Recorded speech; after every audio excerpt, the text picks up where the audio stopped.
Voice, आज की आवाज। सूरज की तपिश बढ़ने के साथ ही लोकसभा चुनाव को लेकर इंदौर में सियासी पारा चढ़ने लगा है।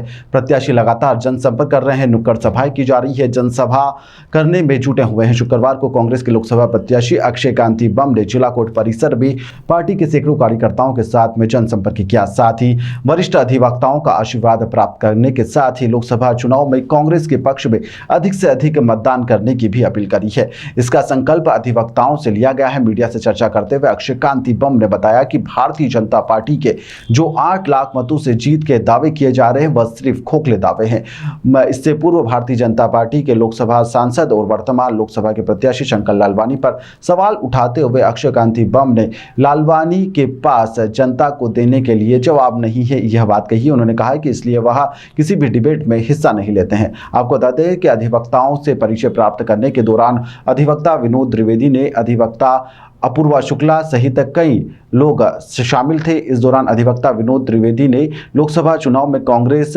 लीगल सेल प्रभारी भी वह बने हुए हैं और नामांकन की प्रक्रिया को लेकर कई सारे सवाल उन्होंने खड़े करे हैं। मीडिया को बताया कि जल्द से जल्द अगर पार्टी का आदेश होगा तो वह इस विषय में कोर्ट की भी शरण लेंगे। देखिए, वकीलों से वादे तो अभी तक किसी ने भी पूरे नहीं किए हैं। अक्षय चूँकि अधिवक्ता भी है और लीगल विद्यार्थियों को तैयार भी करते हैं, भावी अधिवक्ताओं को, उनको इनकी सारी समस्याएं मालूम है।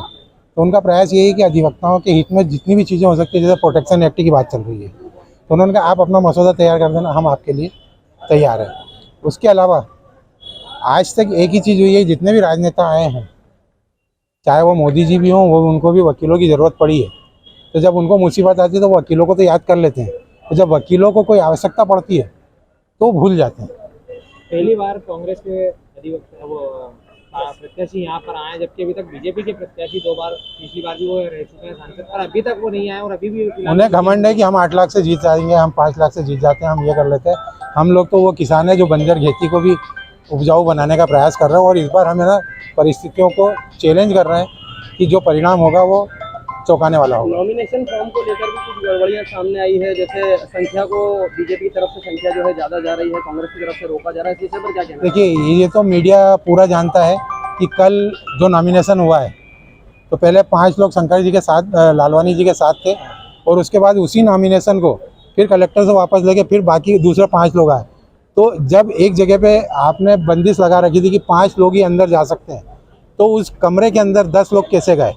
भले 5-5 को आपने लिया, ये तो नियम बता रहे हो, आप हमें भी सिखा रहे हो, जबकि हम वकील हैं। तो हम जानते हैं कि आप कमरे के अंदर कैसे 10 लोग गए। ये तो आचार संहिता का खुला उल्लंघन था।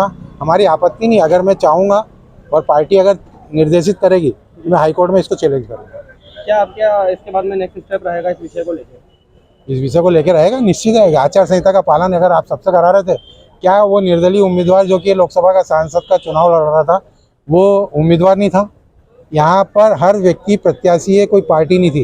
क्या आप मुख्यमंत्री के लिए अलग से आचार संहिता लगाएंगे? क्या आम नागरिक के लिए अलग आचार संहिता लगाएंगे? तो फिर लोकतंत्र का चुनाव कहाँ है? ये तो राजतंत्र का चुनाव बना रहे हो आप। तो आप राजतंत्र का चुनाव करो, मत करो चुनाव। वो एक प्रक्रिया है, वो नियम अनुसार होनी चाहिए। उस पर हमारा लीगल एड सेल ऑलरेडी काम कर रहा है और जो आपत्ति हमको दर्ज करानी थी वो हम लोग दर्ज करा चुके हैं। एक ये देखा गया है कि आप काफ़ी अच्छी अधिवक्ता में आते हैं, जब भी शंकर लालवानी को आपके अपोजिट कहीं पे बुलाया जाता है वो हमेशा गैर मौजूद रहते हैं, उस पर आपका क्या कहना है? मैं तो हमेशा से ही कह रहा हूँ इतना टाइम से कि लापता सांसद लापता विकास। अगर आपको अपनी बात करनी है, 5 साल अगर आपने काम किया है और अगर आपके पास अपना विकास दिखाने के लिए है तो आप नेशनल जो चैनल्स है जिस पे डिबेट होती है वहाँ पर आइए और अपनी बात रखिए हमारे सामने।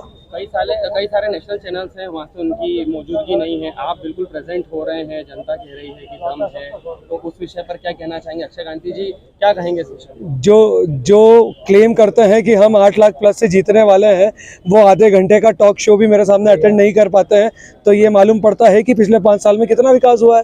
खुले मंच पे भी वो जनता को अच्छे से संबोधित नहीं कर पा रहे हैं, तो आप क्या कहना चाहेंगे और क्या सलाह देंगे? ये तो जिस पार्टी ने उनको टिकट दिया है ये उनके लिए विचारणीय है कि उन्होंने क्यों दिया। क्या आप ये मानते हैं ये टिकट थोपा गया है बीजेपी के द्वारा उनको? मेरा इस पे कोई कथन नहीं है। क्या आप ये मानते हैं कि ये जो पुराना प्रकरण आपका था इसको वापस से इन्होंने ओपन करा है, तो कहीं ना कहीं बीजेपी के उसमें कुछ चाल है या ऐसा कुछ? नहीं, ऐसे कुछ नहीं होता। जो आदमी समाज सेवा करना चाहता है, राजनीति करना चाहता है, मैं तो चुनाव लड़ रहा हूँ, सांसद का चुनाव लड़ रहा हूँ, तो इस तरह की गिमिक चीज़ें आती रहती हैं। लेकिन जब मैंने 24 तारीख को मेरा नामांकन फॉर्म सबमिट किया था 1:30 बजे करीब, और ये उसी दिन का ही प्रकरण है कि अब जो न्यायालय का समय होता है शाम के 5 बजे तक का समय होता है, सर्टिफाइड ट्रू कॉपी आती है और उस पर बात होती है। लेकिन अभी उसके अंदर भी लिखा हुआ है कि ये प्रथम दृष्टिया है, इट्स प्राइमा फेसिया, तो अभी वो चार्ज लगा नहीं है। उसके लिए 10 मई को तारीख बुलाई गई है, उस दिन वो डिसाइड होगा कि लगेगा कि नहीं लगेगा। लेकिन जो अभी सामने वालों ने आपत्ति मेरे नामांकन फॉर्म में लगाई थी, आदरणीय कलेक्टर महोदय ने उसको उड़ा दिया है और मेरा फॉर्म अप्रूव हो चुका है। ऐसे 5 कारण जिससे अक्षय कांती जी को जनता चुने इंदौर? सबसे पहले तो 3 कारण तो उनके स्वयं के हैं। पहला, क्योंकि वो महंगाई से जूझ रहे हैं। दूसरा, वो बेरोजगारी से जूझ रहे हैं। तीसरा, किसानों को एमएसपी की बात है। चौथा, अक्षय बम के लिए शिक्षित है। पांचवा, अक्षय बम ईमानदार है। युवाओं के लिए क्या कहना चाहेंगे? युवाओं के लिए क्या कहना चाहेंगे? युवाओं के लिए कहना चाहूंगा, ये देश युवाओं का देश है। इस देश में अगर कोई सबसे बड़ा पर्व है तो वो लोकतंत्र का पर्व है, और अगर कोई परिवर्तन कर सकता है तो वो युवा कर सकता है। युवा को आगे आना पड़ेगा और ईमानदार और शिक्षित आदमी को सपोर्ट करना चाहिए। आईए में खड़े हैं आप, क्या कहना चाहेंगे? कई सारे अधिवक्ता मैं तो पिछले 21 वर्षों से इन्हीं के बीच में खड़ा हूँ।